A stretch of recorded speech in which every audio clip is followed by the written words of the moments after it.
इस बार मैं 2 ही अप्रोच से आई थी। मैं जो भी करूँगी ईमानदारी से करूँगी और ऐसा करूँगी कि मुझे कोई रिग्रेट्स ना हो बाद में। इंडिया का कमबैक ईशान किशन की तरह हुआ है। 2 साल का ब्रेक लगा उसको। और ऑप्शनल कैसे चुनते हैं, क्या सोच करके? इसमें सिलेक्शन ज़्यादा हो रहे हैं इस सब्जेक्ट में, या इस सब्जेक्ट में मेरी पकड़ बहुत अच्छी है, क्या क्या क्राइटेरिया होता है चुनने का? ऑप्शनल वो चुनना चाहिए। ऑप्शनल इज लाइक आपकी पत्नी कभी कभी बहुत दुख देगी, लेकिन आपको उसी के साथ जीवन बिताना है। मेंस का नाम बिल्कुल सही है, क्योंकि मेंस ही मेन है सिविल सर्विसेज के फाइनल लिस्ट में आने के लिए। लिस्ट में कहाँ हो वो इंटरव्यू पे डिपेंड करता है, but mains is very important. ये कंडीशंस आपको हर साल सुनने को मिलेंगी कि किसी का फर्स्ट अटेम्प्ट में आईआरएस हो गया और अगले 5 अटेम्प्ट में प्री नहीं निकला। ऐसे ऐसे मतलब every possible combination that you could imagine is possible in prelims. 2-2 बार 3-3 बार आप ही लोग सेलेक्ट हो जाते हैं, बाकी कैसे सेलेक्ट होंगे? एक तो रूल चेंज हुआ है, वो अच्छी चीज़ है। हाँ, अच्छी चीज़ है। पहली बॉल पे छक्का मारो यार, सिंगल करके 6 अटेम्प्ट तक ले जाओगे, बाकी तो बेचारा ऐसे ही बाहर हो जाएंगे। जब किसी का सिलेक्शन होता है तो खबरें इसी तरीके की चलती है कि किसान की बेटी बनी या रिक्शे वाले का बेटा बना। तो मुझे लगता है इसलिए भी चलती है कि लोग रिलेट करते हैं। अगर ये कहते हैं कि अंबानी का बेटा बना आईएएस, तो लोग कहेंगे खरीद लिया। आप लोग अपना परिचय एक बार बता दीजिए सबको। जी, मैं गार्गी हूँ। मैं जयपुर से हूँ, बट मैं काफ़ी टाइम दिल्ली में बिताया है, तो दिल्लीआइट बोल सकते हैं। बाकी मेरा 4th अटेम्प्ट था, 2nd इंटरव्यू था और 3rd मेंस था, और इस बार लिस्ट में नाम आया है, तो बहुत बहुत बधाई आपको। मेरा नाम राहुल शेखर है। मैं पंतनगर उत्तराखंड से बिलोंग करता हूँ। फैमिली रूट्स नालंदा बिहार से हैं। एंड ये मेरा 3rd अटेम्प्ट था। एंड लास्ट ईयर मुझे रैंक 242 पे इनकम टैक्स मिला था और फॉरेस्ट सर्विस में भी हुआ था। एंड उससे पहले मैं इंजीनियरिंग सर्विसेज के थ्रू CPWD में वर्क कर रहा हूँ, तो मैंने प्रिपरेशन को जॉब के साथ कंटिन्यू करी थी। एंड बताइए आपको भी। हेलो एवरीबॉडी, मेरा नाम लक्ष्य अग्रवाल है। मैं born and bought up Delhi का ही हूँ, and schooling college everything is from Delhi. ये मेरा दूसरा अटेम्प्ट था एंड मुझे 164 रैंक प्राप्त हुआ है। तो दूसरा इंटरव्यू है। हेलो एवरीवन, मेरा नाम दिव्या श्रीवास्तव है। मैं रायबरेली उत्तर प्रदेश से हूँ। मुझे रैंक 418 मिला है और ये मेरा लास्ट अटेम्प्ट था। आप ही से शुरू करता हूँ। दिव्या श्रीवास्तव बताया ना? Yes sir. Divya, last attempt था, इससे पहले आपने कभी इंटरव्यू दिया था? यस सर, मैंने 2 इंटरव्यू ऑलरेडी दे रखे थे। एंड लास्ट टाइम मैंने 2021 में दिया था। उसके बाद मैंने एग्जिट कर लिया था। फिर मैंने कहा एक बार कम बैक करते हैं, let's give it once last time a try. And by God's grace and by changing the strategies I was able to find my name in the list. Divya का कमबैक ईशान किशन की तरह हुआ है।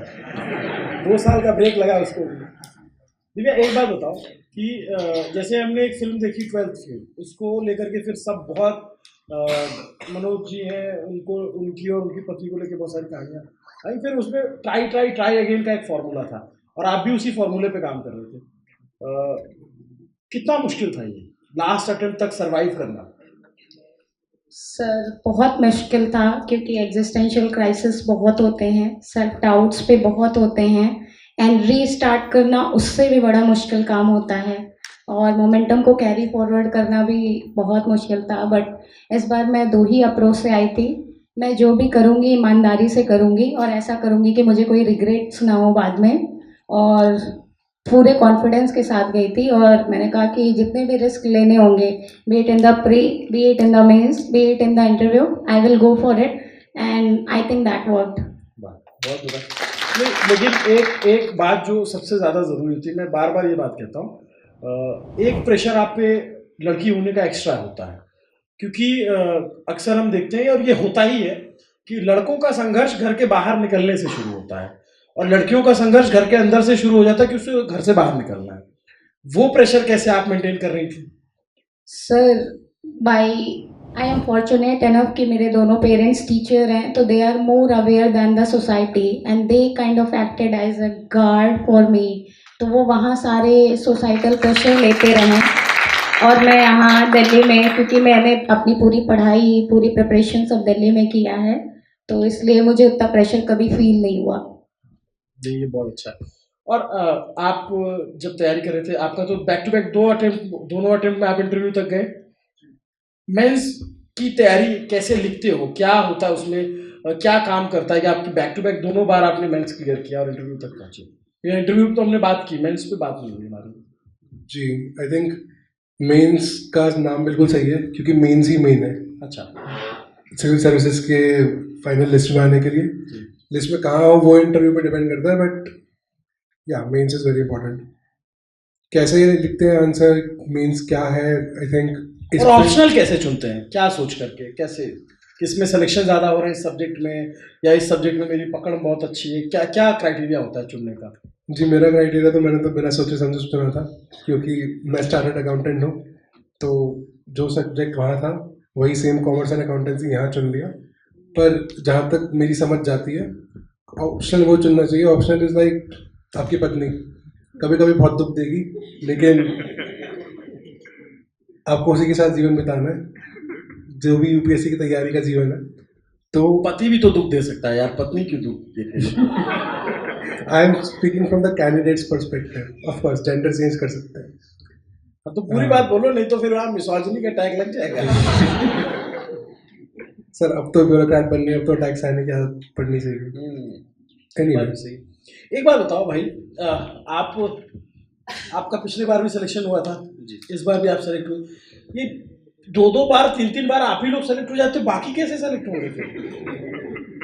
सर एक तो रूल चेंज हुआ है, वो अच्छी चीज़ है। हाँ, अच्छी चीज है, पहली बॉल पे छक्का मारो यार, सिंगल करके 6 अटेम्प्ट तक ले जाओगे, बाकी तो बेचारे ऐसे ही बाहर हो जाएंगे। ये बात है कि सर जिनका एक बार हो जाता है, पर्टिकुलरली मेंस स्टेज में, प्रीलिम्स इज वेरी डाइसी। अगर मान लीजिए सर पिछले साल 1000 लोगों का हुआ, उनमें से 700 लोगों ने दोबारा दिया, तो उनमें से भी 400-500 लोग प्री फेल हो जाते हैं। तो प्री में ये भी फंसता है, लेकिन मेंस में सर आप जितने नंबर ऑफ आवर्स ज़्यादा पुट इन करते जाते हैं आपका परफॉर्मेंस इंप्रूव ही होगा, सिंगल डायरेक्शनल जाता है, तो वो एडवांटेज है सर। ठीक है, अब तो चेंज हुआ है। बट एक प्रेशर अलग सा होता है क्या? क्योंकि हमने अक्सर देखा है, जैसे बहुत सारे मेरे भी दोस्त हैं जिन्होंने सेलेक्ट हुए, उनकी रैंक जो वो चाहते थे वो नहीं मिली, लेकिन अगली बार दिया तो उनका प्री भी नहीं निकला, तो वो एक प्रेशर होता है कि भाई हम तो सिलेक्टेड है और प्री इस बार निकालना है, बाकी लोग कैसे देखेंगे, उस तरीके का।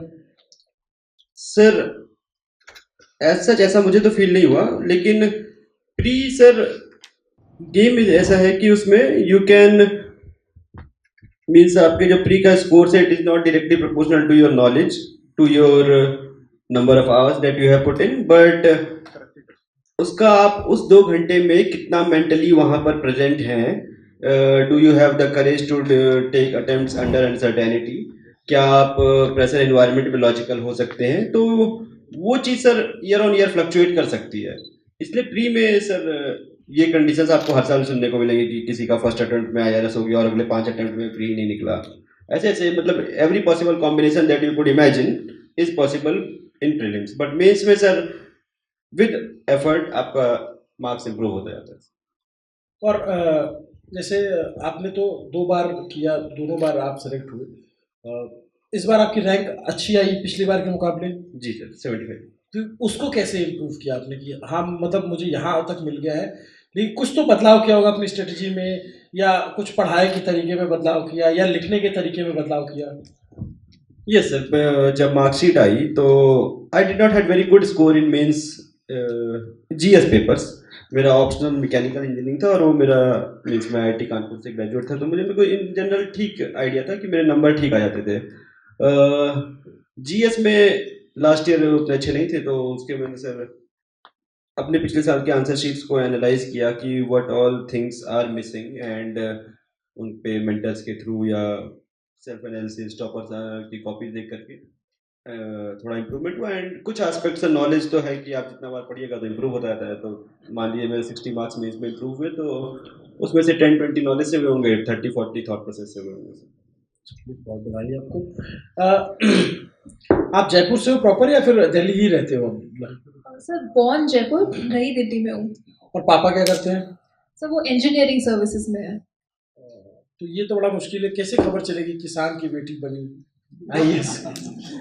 बट मैं इस बात पे इसका सवाल इसलिए सर पूछ रहा बट हूँ, एक बात मैं बोलना चाहूँगी, जब से ये ऑनलाइन एजुकेशन वाला सिस्टम स्टार्ट हुआ है, मुझे लगता है कि कोई कहीं पे भी हो इंडिया के किसी भी पार्ट में, अगर जुनून है तो कर सकता है। आजकल ऑनलाइन सब चीज़ें मिल जाती हैं, थोड़ा गाइडेंस का रहता है वो मैं मानती हूँ, बट अगर एक अच्छा मेंटोर मिल जाए और ऑनलाइन सेटअप है तो फिर आप नहीं रुकते, वो बस जो उनकी बात है।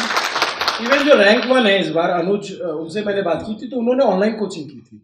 तो उन्होंने बताया, मैं इस सवाल को इसलिए पूछ रहा हूँ, फिर से फ्रेम करता हूँ कि अक्सर जब किसी का सिलेक्शन होता है तो खबरें इसी तरीके की चलती हैं कि किसान की बेटी बनी या रिक्शे वाले का बेटा बना, या कोई इस तरीके से बैकग्राउंड को लेकर के खबरें चलती हैं। और मुझे लगता है इसलिए भी चलती है कि लोग रिलेट करते हैं। अगर ये कहते हैं कि अंबानी का बेटा बना आईएएस, तो लोग कहेंगे खरीद लिया, है ना, तो रिलेट नहीं करेंगे लोग।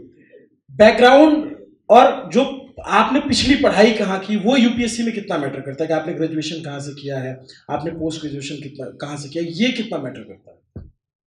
सर देखिए, प्रीलिम्स में तो ज़्यादा मैटर नहीं करता है, आप स्टैटिक पे फोकस करेंगे तो हो जाएगा। ऑप्शनल आप अपने स्ट्रेंथ के हिसाब से चूज़ करो। अगर आप इंजीनियरिंग बैकग्राउंड से आईआईटी से हो, जैसे इनका था, तो इन्होंने अपने स्ट्रेंथ पे खेला मैकेनिकल। बट अगर कोई हिंदी लिटरेचर से है, किसान का बेटा है, तो वो हिंदी पे फोकस करे, हिंदी में भी मार्क्स आते हैं, ऐसा कुछ नहीं है। और बैकग्राउंड, मुझे लगता है यूपीएससी इंटरव्यू का जो पैनल है वो काफ़ी अनबाइस्ड वे में आपको मार्क्स देता है। हर तरह के मार्क्स हर तरह के बच्चे को मिलते हैं, तो मुझे नहीं लगता कि सर बैकग्राउंड का ज़्यादा फ़र्क पड़ता है। एक एक्सपोजर का ज़रूर फ़र्क पड़ता है, वो मैं मान सकती हूँ, बट अगर कोई मेहनत करेगा तो वो ब्रीच हो जाती है, वो नहीं रहता है उसमें मुश्किल। तो ऐसा होता है क्या कि जैसे अक्सर हम देखते हैं कि आईआईटी के बैकग्राउंड के बहुत सारे लोग सेलेक्ट होते हैं, या जैसे अभी रैंक 1 है वो तो एमबीबीएस, मतलब एमबीबीएस बैकग्राउंड के बहुत सारे लोग सेलेक्ट हुए, या बहुत सारे लोग सेलेक्ट हो रहे हैं जो ऑलरेडी सर्विस में, तो वो एक्सपोजर का डिफरेंस है क्या? सर इसमें मेरे को 2-3 चीज़ें लगती हैं। पहली चीज़ ये है कि सर द काइंड ऑफ लोग जिनके साथ आप उठ बैठ रहे हैं, if they are ambitious, if they are motivated enough, तो वो आपको भी प्रोपेल करता है। तो दैट इज़ एक्सपोजर पार्ट या इन्वायरमेंट पार्ट। सेकेंडली सर, बहुत हद तक एजुकेशन सिस्टम में हम ये देखते हैं कि 10th स्टैंडर्ड में एक प्राइमरी फिल्ट्रेशन हो जाता है कि कोई मतलब काफ़ी लोग आर्ट्स लेते नहीं हैं, उन्हें आर्ट्स मिल जाता है, या जिनको मैथ्स नहीं मिली उनको बायो मिल जाती है, जिनको बायो नहीं मिली उनको कॉमर्स मिल जाती है। तो एक लेवल ऑफ प्राइमरी फिल्ट्रेशन वहाँ पर हो ही चुका है। तो वो रिफ्लेक्शन अगर आप नॉर्मल डिस्ट्रीब्यूशन कर पे देखेंगे तो मीन्स वो रिफ्लेक्शन आगे भी होता रहेगा।